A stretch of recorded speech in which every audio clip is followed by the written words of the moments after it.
सावी मुजुमदार, आम्ही तुम्हाला अंगद निमकर याला आत्महत्येस प्रवृत्त करण्याच्या आरोपाखाली अटक करण्यासाठी आलोय।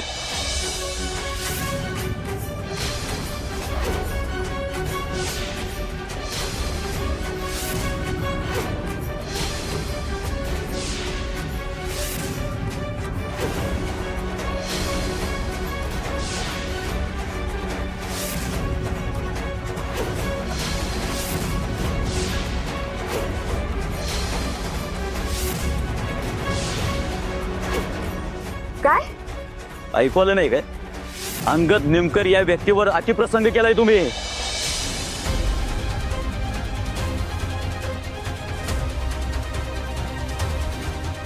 काय बोलताय तुम्ही? अहो मी असं काय केलेलं नाहीये।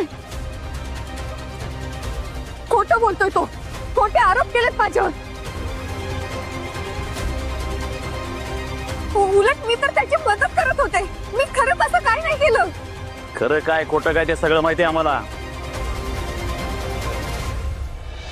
आणि मदत करण्याच्या नावाखाली तुम्ही जो घाणेरडा प्रकार केलाय ना तेही सगळं कळलंय आम्हाला।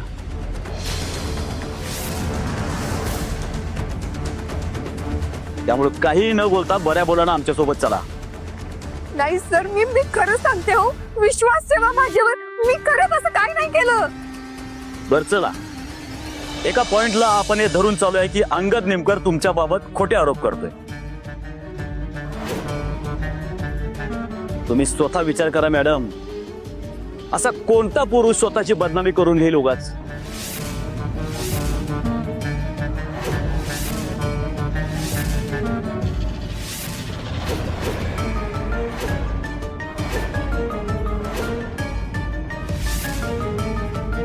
तर मला नाही माहिती तो का खोटं बोलतोय, पण मी खरं सांगते, मी असं काही नाही केलं। प्लीज माझ्यावर विश्वास ठेवा हो। हे बघा, आम्ही तुमच्यावर विश्वास ठेवायला नाही आलो इथं, बेड्या ठोकायला आलोय।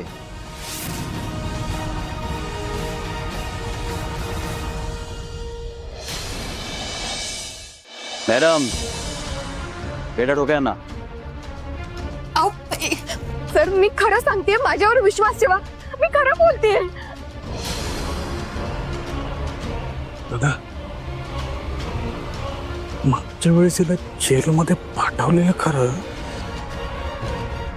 पण ही जी काय मजा आहे ना ती बघायलाच मिळाली नव्हती। आता लय बरं वाटतंय। सावी, हे असं काहीतरी वागशील ना असं कधी वाटलं नव्हतं मला।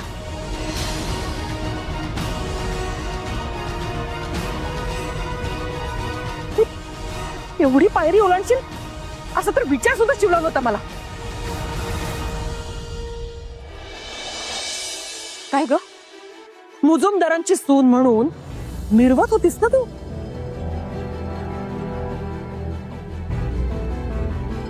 आणि त्याच नावालाच काळं फासलंस। शी, खरंच तुझ्यासारखी पोरगी आम्हाला सून म्हणून मिळणं, इथेच आमचं नशीब फुटलं म्हणायचं।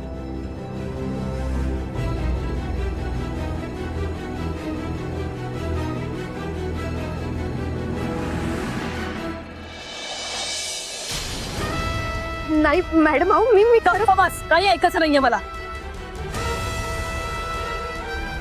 अगं नशीब समज, धैर्य इथे नाही येते।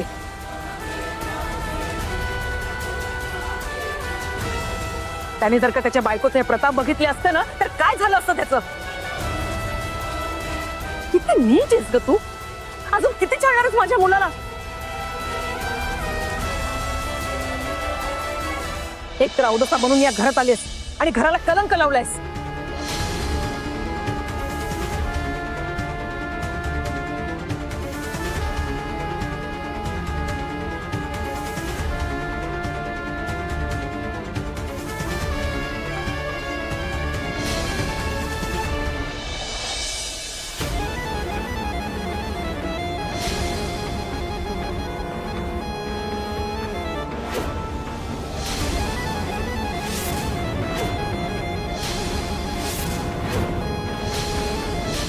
हा सगळं यांचाच तर डाऊन आहे ना।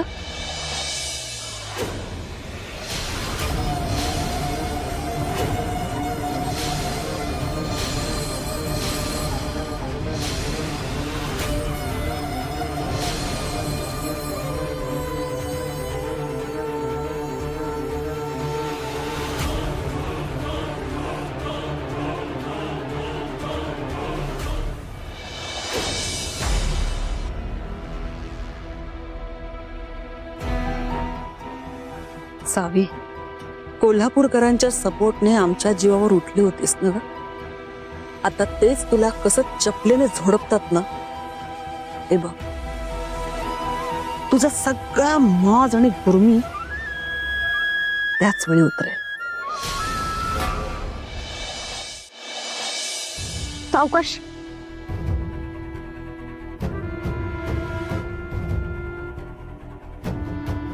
हे बघ, हेच ते.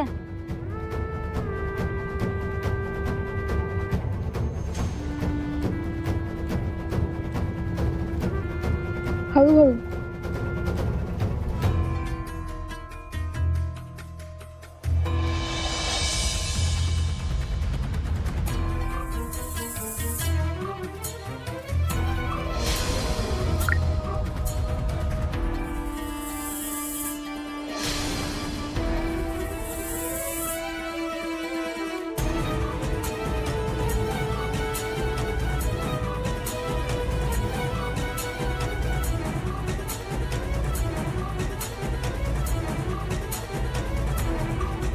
धैर्य धैर्य हे बघा काय.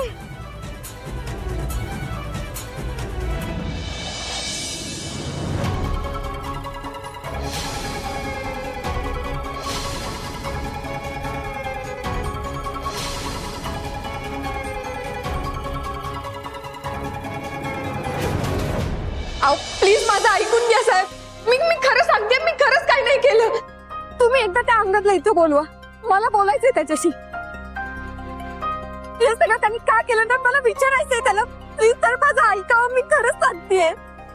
खरं मॅडम, तुम्ही जे केलंय ना त्यामुळं तुमच्यावर IPC 350, 294, 292 आणि महत्वाचं म्हणजे 306 एका व्यक्तीस आत्महत्येस प्रवृत्त करण्याचा गुन्हा तो सुद्धा तुमच्यावर दाखल करण्यात आलाय. आणि काय हो मॅडम, तुम्ही या अशा आरोपी असताना त्या व्यक्तीला मी तुमच्यासमोर कसा उभा करू ज्याच्यावर तुम्ही अन्याय केलाय. आणि समजा इथं त्याला आणलं, तुमच्या ताकदीचा वापर करून त्याला बळजबरीने ही केस मागे घ्यायला लावलं तर. एवढा अतिप्रसंग केलाय त्यामुळे ही बळजबरी तुमच्यासाठी डाव्या हातचं मळ असेल ना. तर काय बोलताय तुम्ही? मी खरं सांगते, मी खरंच असं काही नाही केलं. खोटे आरोप केलेत माझ्यावर. प्लीज माझं एकदा ऐकून घ्या प्लीज. ए गबास, बस झालं.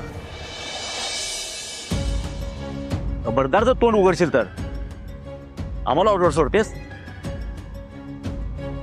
तुम्ही इथं आरोपी म्हणून आलाय, पाहुण्या म्हणून नाही. इथं आमचंच ऐकायचं. आम्ही तुमचं ऐकायला बसलो नाही इथं.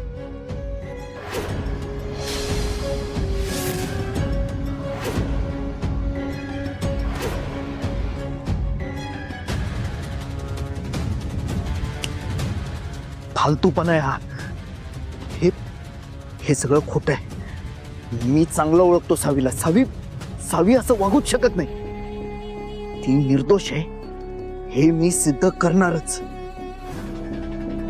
धैर्य आहो, धैर्य. आपण धैर्य, तुम्ही कुठे जाते धैर्य आहो? चावी दे. थांबा धैर्य. धैर्य, तुम्ही अशा अवस्थेत गाडी चालवणार आहात का? चावी दे. धैर्य प्लीज थांबा धैर्य.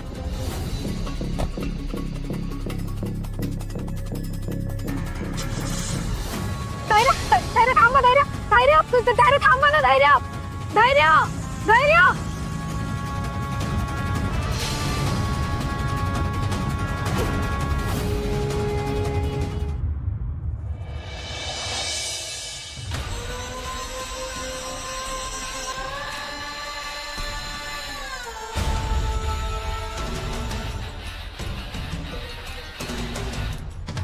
पुढच्या तयारीला लागा. या सगळ्यातनं ती सावी नाईक सुटता कामा नये. सारखं आपलं माझत म्हणत असते, मुजुमदारांची सून. आता तिला स्वतःच्या घरात राहायला सुद्धा लाज वाटायला पाहिजे. कळते मॅडम, आता मी आलोय ना, म्हणजे ही केस तुम्ही जिंकलेल्याच आहात. त्यामुळे काळजी अजिबात करू नका. तिच्यावरती एवढे सिरियस गुन्हे आहेत, एवढे सिरियस की पुढची 10 वर्ष ती तुरुंगात खडी फोडत बसेल. पुढची 10 वर्ष ती तुरुंगातून बाहेर येऊच शकणार नाही. तेच पुढच्या 10 वर्षांनी सुद्धा मला ती बाहेर नकोय. म्हणजे काय म्हणायचं तुम्हाला? उभा जन्म ती तिथेच सडली पाहिजे.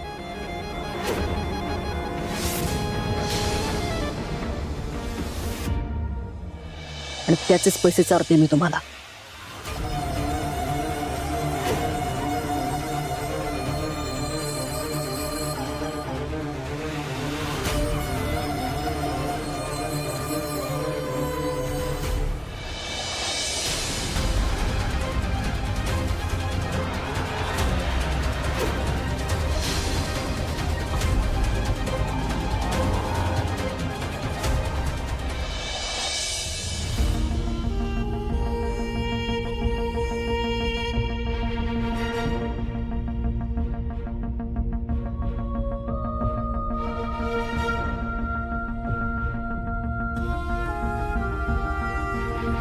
पैसे चारतीये म्हणू नको,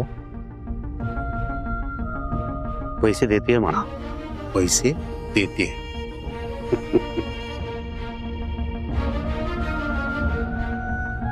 आता मी स्वतः रिंगणात उतरलोय असं समजा.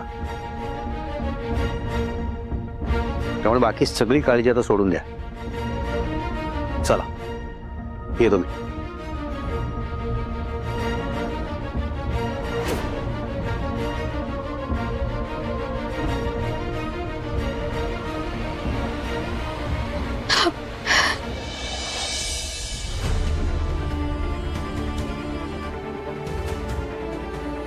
काय ग, काय झालं? अगं बोल. आत्या ते धैर्य कुठे?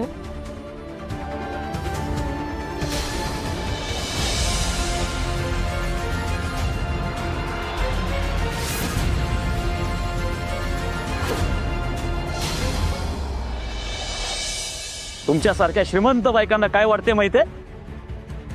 तुम्ही काही कराल आणि सहज सुटून जाल. तसं नसते मॅडम. लॉ अँड ऑर्डरचा विषय आहे हा.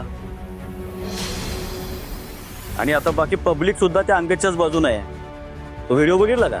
त्याच्यावरच्या कमेंट्स वाचून दाखवू. कसली खोटी बाई निघाली. नवऱ्याला परत मिळवण्यासाठी एवढं मोठं कॅम्पेनचं नाटक केलं आणि नवरा मिळाल्याबरोबर बाहेरही असं. शी.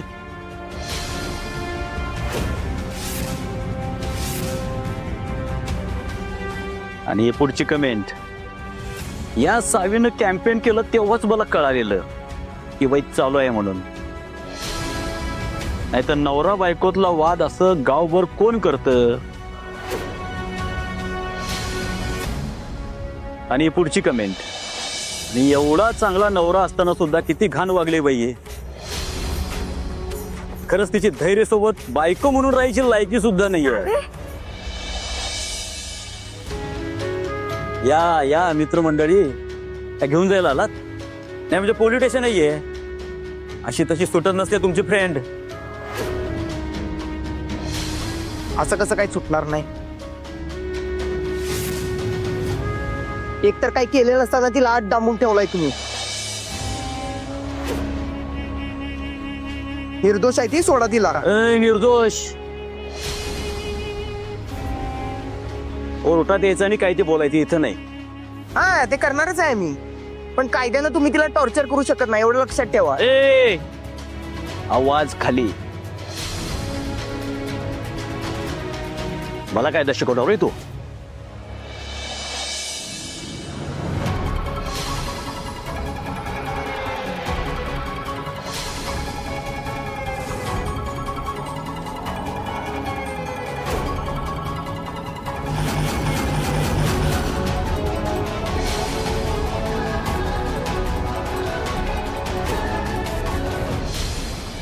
अजून मिशी पण फुटली नाही आणि लागला बोलायला. टाकू काय तुला पण फ्रेंड सोबत आत? नाही म्हणजे हिला आत बघून तुला जाम राग यायला लागलाय. तुझा पण पत्ता आहे का रे याच्या कॅट मध्ये? काय झालंय तुझा पत्ता पिसवून?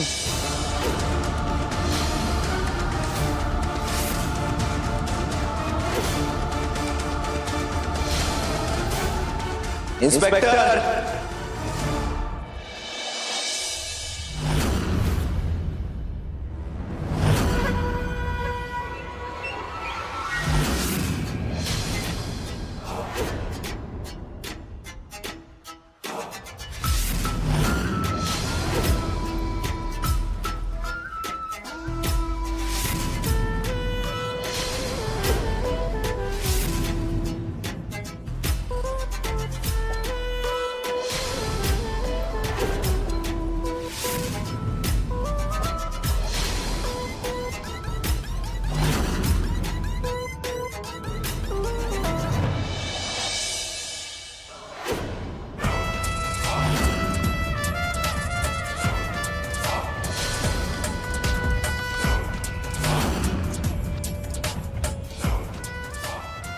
अंगावरच्या वर्दीचं आणि समोर कोण उभा आहे ना याचं भान ठेवून बोला जरा,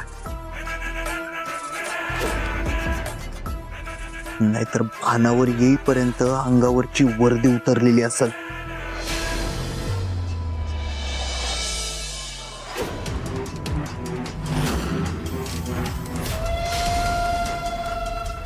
ऑफिसर, मी ॲडव्होकेट हरी यांचा वकील.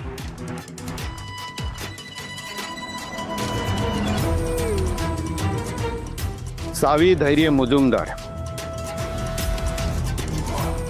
यांचे बेल पेपर. त्यांची कस्टडी संपली आहे आता. चला सोडा त्यांना.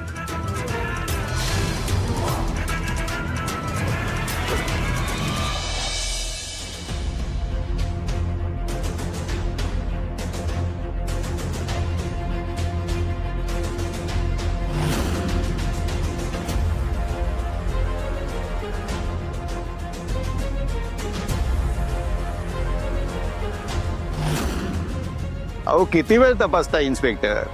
आहेत सगळे पेपर त्या. चला सोडा दे ना.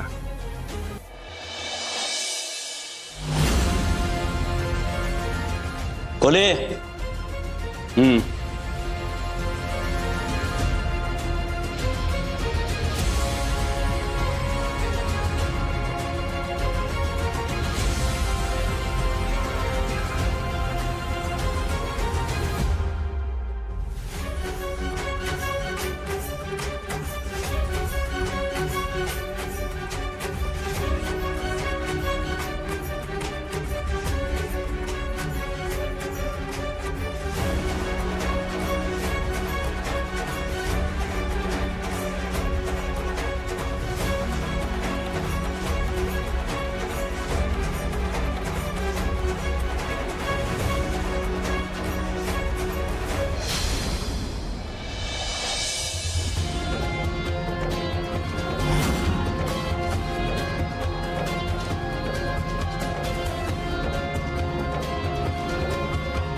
निदान ऐकू. धैर्य, मी काय बोलते एकदा ऐकून तर घ्या की.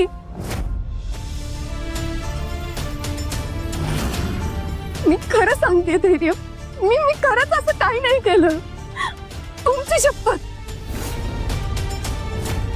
बाकी कुणी माझ्यावर विश्वास ठेवत नाही. निदान तुम्ही तरी माझ्यावर विश्वास ठेवा. अहो मुद्दाम या सगळ्यात अडकवलं जातंय मला.